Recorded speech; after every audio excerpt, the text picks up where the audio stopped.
Comment se fait-il que tu aies 3 as et que nous ayons toutes les deux l'as de cœur? Je ne sais pas, tu n'aurais pas triché par hasard? Tu es folle ou quoi? C'est peut-être toi qui as magouillé les cartes après tout. Je ne me sens pas coupable. Tous les tricheurs disent ça. Dites-moi, auriez-vous 2 as de cœur dans votre jeu? Tu vois, je t'avais dit que... Excuse-moi, j'ai porté un jugement trop rapidement. Tu me pardonnes? Bien sûr. Tricher, c'est enfreindre les règles du jeu sans attirer l'attention, généralement dans le but de gagner.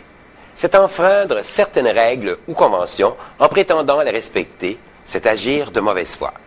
Par exemple, cacher un défaut dans la confection d'un produit par un moyen habile, malhonnête. C'est aussi copier, plagier. Tu veux dire que quelqu'un qui triche en coupant un vêtement dans le but d'avantager son client s'attirera des énergies négatives si je comprends bien les règles de l'univers? Dans ton exemple, il ne s'agit pas de tromper le client, mais plutôt de se servir de son talent pour avantager le client au niveau de son confort ou de sa silhouette.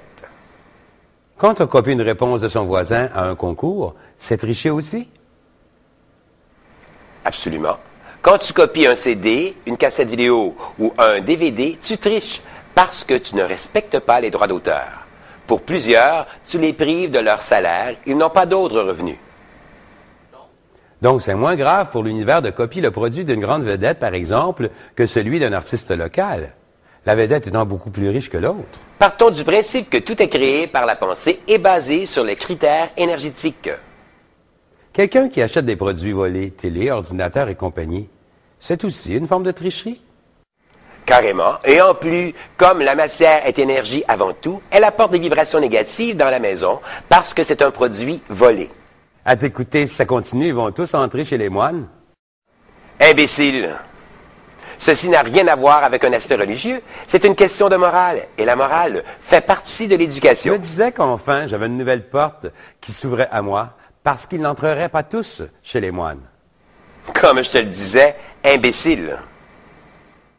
Si, par contre, en échange de leurs bêtises, ils donnaient généreusement aux moins favorisés, l'univers leur effacerait-il les énergies négatives accumulées? Ne leur raconte pas d'histoire. L'univers ne juge pas. Il enregistre les énergies. Souvenez-vous qu'elles sont cumulatives. Et cela pendant 21 ans. Maintenant, c'est assez. Efface. Enseignez à vos enfants d'avoir une attitude morale. C'est un atout important dans la vie. Généralement, les personnes qui réussissent bien leur vie ont une morale juste et ils sont respectueux des lois et des conventions sociales. Il y a aussi les gens avec une morale plutôt précaire. C'est ainsi dans la société. Mais ces personnes ont tout comme vous le choix et elles paieront un jour ou l'autre les tributs dus à l'univers. Il n'y a aucune excuse possible dans l'univers. Ces conditions sont strictes et sans aucune dérogation. Retenez que la tricherie est l'énergie des faibles.